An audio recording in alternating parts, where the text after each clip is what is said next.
ST Filmmaker here. After watching Nostalgia Critics Notice Little Things in Ghostbusters video, I got inspired to do a list myself on the matter. Case in point, Pulp Fiction. My oh my, I love this movie. I got started unofficially on Tarantino when I was about 5. I caught the end of From Dusk Till Dawn on TBS. I knew at least well enough about the vampires and George Clooney, but it wasn't until I watched Kill Bill as soon as it came out that I was hooked on Tarantino. The non-linear storyline and exaggerated over-the-top characters is what made me love the bastard. However, it wasn't until I watched Pulp Fiction that I got to appreciate the filmmaking style only a crazy movie nut can pull off. I've been wanting to talk about it since, and I figure it's been a long time since I did a top list. Bear in mind, if you haven't seen this movie, I encourage you to watch it for 2 reasons. 1, this list is spoiler heavy, and 2, you need to understand at least enough to know about the characters and plots. This is my top 10 little things that you probably didn't know about Pulp Fiction.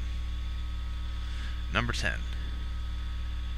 When young Butch meets Captain Coons, played by Christopher Walken during his iconic speech about the Gold Watch, the television program he's seen watching was Captain Kangaroo.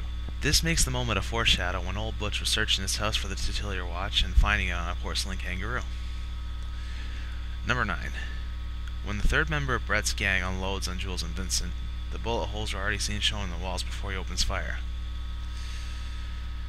Number 8. When Vincent claims he saw a similar event to Jules' divine intervention moment on Cops, it totally derails his claim earlier that he doesn't watch TV.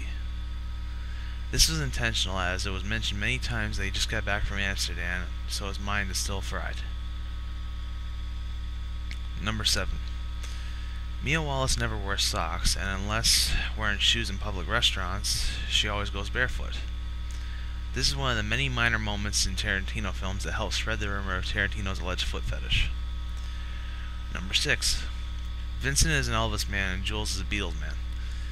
Mia claimed that an Elvis man would love the Nostalgia Cafe Jackrabbit Slims, while Jules nicknamed the male coffee shop robber Ringo. This was originally due to a deleted scene where it was mentioned that there were 2 kinds of men who liked Elvis and men who liked the Beatles. Number 5. Vincent Vega is related to Mr. Blonde. While it is a known fact that every Tarantino movie is connected, albeit with the same cast and references to previous works, as well as Earl McGraw, this was the only direct connection between the 2 of the series. Mr. Blonde of Reservoir Dogs fame, his real name is Vic Vega, and originally Tarantino wanted to do a movie based around their relationship, but decided not to when the actors got too old to play their parts, although that didn't stop Earl McGraw. Number 4. Jimmy used to be Jules' partner in crime. Much of the reason why Jimmy let the whole dead Marvin thing slide was because he used to be partners with Jules before Jules was partnering with Vincent.